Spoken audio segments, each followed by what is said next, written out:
Vamos a otro tema. La directiva del Frente Amplio resolvió llevar a la diputada Maite Orsini al Tribunal Regional Metropolitano del partido, luego que se conociera un presunto contacto de la parlamentaria con la fiscal Lorena Parra, quien lleva adelante la investigación contra Jorge Valdivia, acusado por delitos de carácter sexual. En tanto, la ministra de la Mujer y Equidad de Género reprochó la conducta de la diputada, alegando que ha intervenido más allá de lo prudente. Vamos a profundizar en ese tema. En otros estamos en contacto con el senador del Frente Amplio, Juan Ignacio Latorre. ¿Cómo está, senador? Gracias por su tiempo. Hola, Nicolás. Buenas tardes. Gracias por el contacto. Vamos a hablar de distintos temas. Quiero comenzar con este que atañe al Frente Amplio. Y primero que todo, ¿qué le parece la definición que toma la directiva con respecto a la situación de la diputada Orsini con estos últimos antecedentes que se conocieron? Me parece bien, respaldo la decisión de la Directiva Nacional del Frente Amplio, obviamente. Creo que es necesario lo que está haciendo, hay que llevar esos antecedentes a los tribunales disciplinarios y pedirle los antecedentes también a la misma diputada, porque esto escapa a una cuestión personal, como se ha dicho. Esto es parte, estamos hablando del rol de ella como diputada, como representante, además en un caso que es gravísimo, que se están investigando delitos gravísimos, ¿no?, de violación, de abuso sexual, y por tanto acá hay aspectos en el fondo que en relación a la víctima que denuncia, al debido proceso, a no vulnerar cuestiones que están establecidas, que hemos ido nosotros mismos aprobando legislación, estableciendo protocolos, etcétera, y más aún tratándose del rol de ella como diputada. Así que es algo que tiene que analizar nuestros tribunales partidarios, y la propia directiva ha dicho también que va a citar a la diputada, sí, para que entregue los antecedentes de primera persona. A su juicio, con los antecedentes que se tienen, hay un eventual, lo pongo en eventual, abuso de la posición, de las facultades que tiene como parlamentaria en esto, como se conoce en buen chileno como el telefonazo, digamos, que no cualquiera puede llamar a la autoridad policial o la autoridad de la fiscalía, digamos, ni siquiera tener el número. Bueno, por eso digo, lo que se ha conocido en prensa, los antecedentes que están hoy día en los medios de comunicación, efectivamente dan cuenta de esa eventualidad en el abuso de poder, de un cargo de influencia, ¿no?, un cargo como representante diputada, e insisto, más aún tratándose de un asunto tan grave, ¿no?, como son los delitos de violación que se están investigando. Claro, usted apunta, senador Latorre, que tiene que ser, bueno, tienen que estar las partes, tienen que tener los antecedentes del Frente Amplio en este sentido, el Tribunal Regional, la vía o el conducto regular, digamos, planteámoslo de esa forma. Ahora, eso se puede no contradecir, pero sí ir en una línea completamente distinta con la opinión que entregó hoy la ministra de la Mujer y Equidad de Género, Antonio Orellana, cuando dice: la diputada Orsini ha intervenido más allá de lo prudente. Ya uno entendería que hace un juicio con respecto a los antecedentes que se manejan. Claro, por eso es que el Tribunal Disciplinario del partido tendrá que tomar sus decisiones. Yo no soy quien para andar diciendo qué decisiones o qué sanciones, ¿no?, eventualmente tendría que tomar, pero es algo que le corresponde hacer, y me parece bien que se lleve el caso al Tribunal Disciplinario. Y por otro lado, entiendo también al comité, a la Comisión de Ética de la misma Cámara de Diputados. Y la ministra, bueno, la ministra obviamente tiene que, en su rol de ministra, más allá de la militancia, en su rol de ministra tiene que dar una opinión, o ha dado una opinión pública respecto a la prudencia, a la pertinencia, ¿no?, de estas intervenciones. Sí, no estaba presente en el Congreso la diputada, entiendo, por una licencia médica. No me voy a meter, digamos, en lo que tiene que ver con una licencia, que es un tema bastante personal, pero con estos antecedentes y con esta situación, lamentablemente uno piensa, bueno, ¿estará relacionado? ¿Ustedes ya tienen claridad con respecto a eso? Yo desconozco, porque se va generando un cuestionamiento público. Sí, yo desconozco la verdad. Yo creo que eso ameritaría más bien preguntarle a las jefaturas de bancada del Frente Amplio en la Cámara. Yo no tengo más antecedentes de lo que ha salido en los medios de comunicación y lo que la propia directiva ha comunicado en relación a canalizar esto en donde corresponde, que son los tribunales disciplinarios del partido.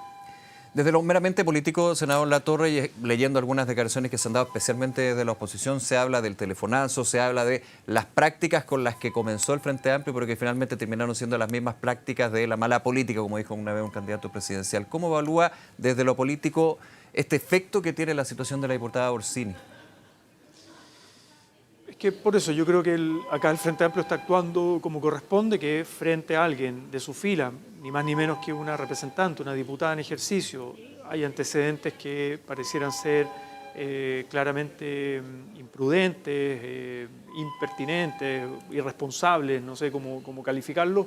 Se canalizan esos antecedentes al Tribunal Disciplinario inmediatamente. Acá no he visto ninguna voz de nadie del partido saliendo a hacer defensas corporativas, ni mucho menos. Yo creo que acá más bien cualquier comportamiento de nuestros militantes tiene, y que está expuesto además a la opinión pública, un juicio público, político, tiene que estar también expuesto y sometido a los tribunales disciplinarios del partido. En eso me parece que el Frente Amplio está actuando de manera correcta. De hecho, usted apunta algo bien que se ha notado, que no ha habido ningún tipo de defensa corporativa. Yo lo llevaría a otro aspecto, en términos de que los parlamentarios del Frente Amplio han dejado bastante sola a la diputada Orsini, digamos, a una colega de bancada. No ha habido ningún tipo, más allá de defensa corporativa, de poner en duda o decir veamos qué es lo que sucede. Todo lo contrario, como que el silencio habla o deja entender, digamos, entrever de que hay una convicción de que, y más encima lo que dice la ministra Orellana, digamos, que está ligada al Frente Amplio, uno entendería eso.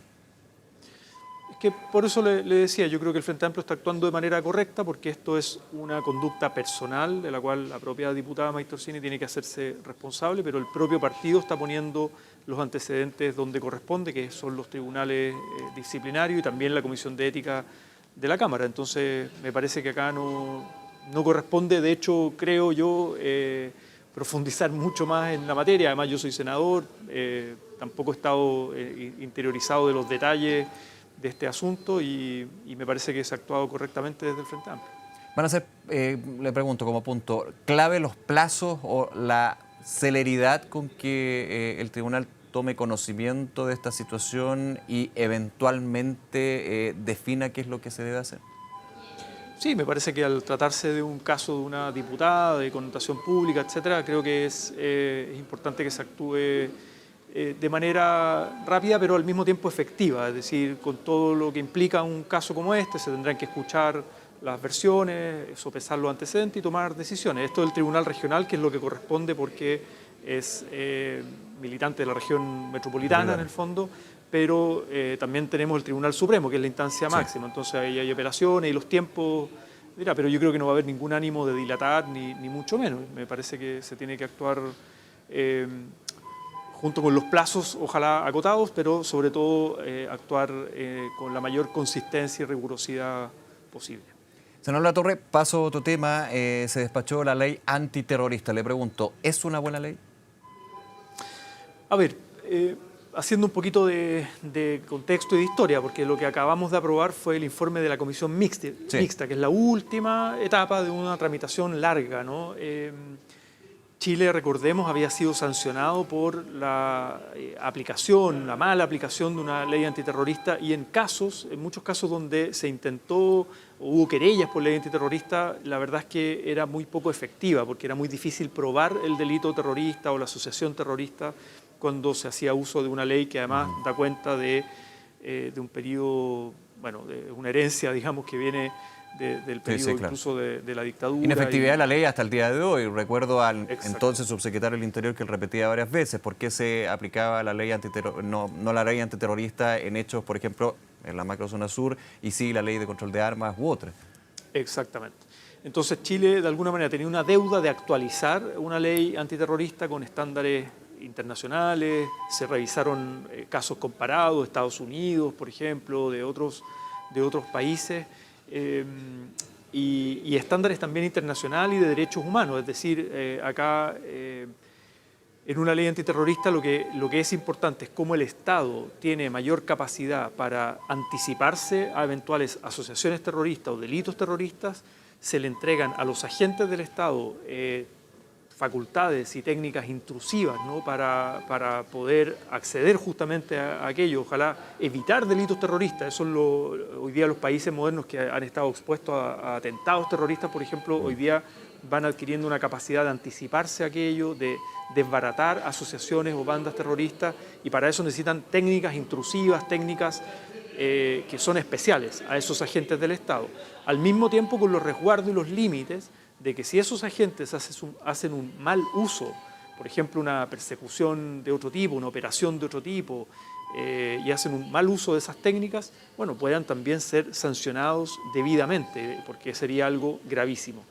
Entonces, me parece que era una deuda importante, me parece que Chile tiene que fortalecer las capacidades del Estado para enfrentar delitos tan graves como el terrorismo o asociaciones que puedan formarse con esos delitos. Es parte de las amenazas que hoy día tienen los países y las democracias en el mundo. Y por otro lado, ¿dónde estaba el debate y el dilema? En que esto en la comisión mixta se amplía y podría estar fuera de las ideas matrices a otros delitos, ¿no? Como tráfico de drogas, tráfico de armas, que no necesariamente son delitos terroristas y que ya están tipificados, ¿no?, en el Código Penal. Entonces, ahí está el dilema. Ahora, ¿qué es lo que a mí me hizo votar a favor? Pero entiendo la posición de los diputados que votaron en contra y van al Tribunal Constitucional, porque efectivamente el Tribunal Constitucional podría darles la razón en términos de que esta ley amplía fuera de las ideas matrices. Entonces se podría caer aquella parte de la norma. Pero yendo al fondo del asunto, si nosotros queremos perseguir el terrorismo y perseguir delitos graves de crimen organizado, de narcotráfico, de tráfico de armas, eso implica que necesitamos técnicas intrusivas y posibilidades, por ejemplo, de hacer uso de las tecnologías, los teléfonos, ¿no?, para hacer rastreo de esa persecución penal. Pero al mismo tiempo estamos pidiendo, y algo que vemos con mucha resistencia en la derecha, que también levantemos el secreto bancario para ver quiénes financian a esas organizaciones terroristas, cómo lavan dinero los narcotraficantes, cómo el tráfico de armas también tiene un correlato lucrativo, cómo hay movimientos que son sospechosos desde el punto de vista financiero. Entonces, me parece inconsistente si queremos darle más atribuciones a los agentes del Estado para técnicas intrusivas con los teléfonos celulares que se metan en comunicaciones, digamos, personales y que las personas digan, oye, puedo estar siendo víctima, ¿no?, de una operación de otro tipo, como por ejemplo ha ocurrido en el pasado con varios casos, incluso con periodistas, ¿no?, que están periodistas de investigación que se meten en un tema y vemos que hay operaciones de inteligencia para interceptar el teléfono. O sea, esas son cosas que rayan, digamos, o que son claramente atentatorias contra las libertades básicas, el derecho a la información, los derechos humanos, ¿no? Bueno, pero si nosotros estamos dispuestos a darle más atribuciones con técnicas intrusivas en ese ámbito, creo que también hay que dar las atribuciones de levantar el secreto bancario, y ahí no entiendo la resistencia de sectores de la derecha que se oponen y dilatan una vez más este tipo de técnicas. Ahora, pero es que se da un punto, perdón, se da un punto en el debate bien curioso desde la ciudadanía, desde uno que ve este debate, porque así como, y ha sido así, de la derecha se ha dicho no levantar el secreto bancario. Existe el secreto bancario, se puede levantar, pero hacerlo más ágil, digamos, ese es el punto. Pero al mismo tiempo, pero con este punto ahora se dice, bueno, pero en parte del oficialismo quieren levantar el secreto bancario, pero no tener herramientas intrusivas, o no herramientas intrusivas a priori concretas, efectivas. Yo sé que no es eliminar todo el tipo de herramientas intrusivas, pero ponerle coto. Entonces se da esa curiosidad de que a la inversa estamos con un debate donde no vaya a decir que se netea, para nada, por favor, pero sí va obstaculizando lo que es llegar a un acuerdo en pro de poder generar un ambiente de seguridad. Exactamente, yo creo que ahí está el dilema o el punto de fondo, y por eso yo voté a favor en el Senado del informe de la Comisión Mixta, sabiendo que se podría caer en el Tribunal Constitucional porque amplía y está fuera de las ideas matrices, pero ese es un tema que prefiero dejarlo al TC. Pero yo voté a favor en la línea de fortalecer las capacidades del Estado para la persecución penal de delitos graves como el terrorismo y otros, y que al mismo tiempo, junto con fortalecer a los agentes del Estado con técnicas intrusivas, también fortalezcamos las capacidades del Estado para levantar el secreto bancario, porque creo que acá hay una triada: tráfico de drogas, tráfico de armas y perseguir la ruta del dinero de agentes lucrativos, de organizaciones criminales, donde hay lavado de dinero, donde hay transacciones millonarias, ¿no?, y que no tienen ningún control y donde puede haber sospecha, pero hoy día llegamos tarde para justamente pegarle a los peces gordos. En el fondo no sacamos nada con ir a los soldados, ¿no?, de los narcos en las Sí, claro. poblaciones, jóvenes de poblaciones marginales, ¿no?, que el narco recluta.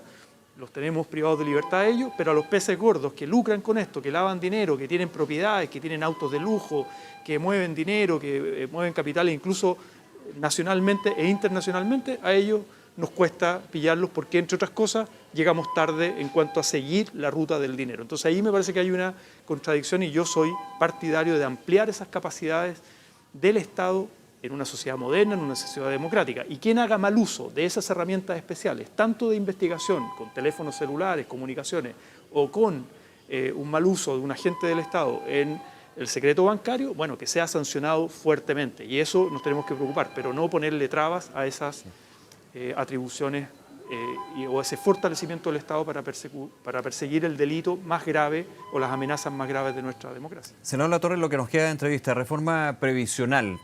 ¿Usted cree que se está cerca o lejos de un acuerdo para que se despache finalmente un cambio al sistema previsional en Chile?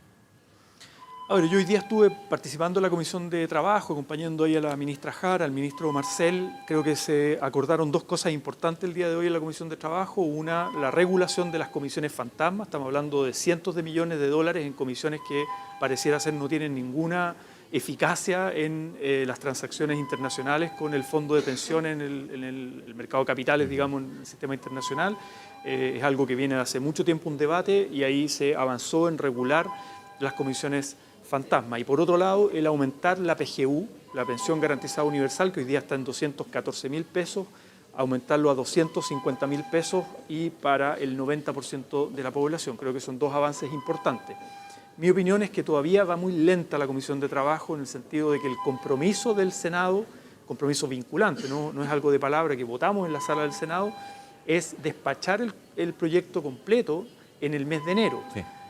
Del Senado, y esto se tiene que ir a un tercer trámite en la Cámara de Diputados y eventualmente podría ir a una mixta. Entonces, creo que no podemos seguir dilatando el debate, ya llevamos más de 10 años de debate, y me parece que en los últimos días ha habido una presión muy fuerte por el lado de la extrema derecha, el Partido Republicano, que ayer el presidente del Partido Republicano, Agustín Esquella, decía que la manera de subir las pensiones era aumentar la edad de jubilación, sin tocar un pelo a las AFP, o que hay todo un debate entre la UDI y el Partido Republicano por migajas en términos del seguro social, que el 0,5%, que el 1% no, que se empiezan a poner problemas en aquellos aspectos que son claves de la reforma de pensiones, que todavía no se avanza en la Comisión de Trabajo respecto a el seguro social, la distribución del 6%, el pilar contributivo, que en el fondo es lo que permite mejorar significativamente las pensiones de los actuales jubilados, no de los futuros jubilados en 20 o 30 años más, sino que de los actuales jubilados de las clases medias, de trabajadores que cotizaron 15 años, 20 años, 30 años y que hoy día tienen una tasa de reemplazo muy baja. Y a ellos son los que tenemos que subir significativamente las pensiones junto con el pilar solidario de la PGU y al mismo tiempo, en mi opinión, tocar los intereses de la industria de la AFP, separar las funciones, administración e inversión, que haya más posibilidades de elegir, que haya entidades públicas y privadas donde la gente elija, pero separar esas funciones, licitar los stocks de afiliados, es decir, tocar a la industria. No, me parecería inconcebible una reforma de pensiones que no toque la manera de esta industria que se impuso en dictadura en los años 80, que ha ganado mucha plata y que hoy día entrega pensiones muy, muy precarias. Entonces, creo que se ha avanzado bastante. Yo quiero reconocer que hay varios puntos de acuerdo en la Comisión de Trabajo, pero falta estos aspectos bien estructurales y no queda mucho tiempo. Sí. Queda una semana más legislativa. Y hasta el riesgo que este avance, lo voy a decir con mucha responsabilidad, termine en nada, y lo digo con responsabilidad pensando en que también hubo avance en otras reformas previsionales que quedaron en las comisiones. De hecho, una que está todavía en la Comisión del Trabajo del Senado, la de Piñera 2. Bueno, con el gobierno del presidente Piñera se llegó a una fórmula de 3 y 3 sí. en la distribución, no hubo acuerdo en ese momento, ha pasado muchas cosas entre medio, estallido social, procesos constituyentes que fracasaron, por tanto acá también se juega la credibilidad del sistema político de dar respuesta a la ciudadanía con prioridades sociales como las pensiones, que es una de las prioridades más importantes junto con seguridad. Entonces, si en 10 años no somos capaces de sacar una reforma de pensiones, bueno, no aleguemos después de los problemas de legitimidad y de desconfianza de la ciudadanía con el sistema político y con el Congreso. Senador Juan Ignacio Latorre, como siempre, gracias por acompañarnos y esta entrevista, senador. Que esté muy bien. Gracias, Nicolás. Buenas tardes. Hasta luego, Chao, chao. que le vaya bien.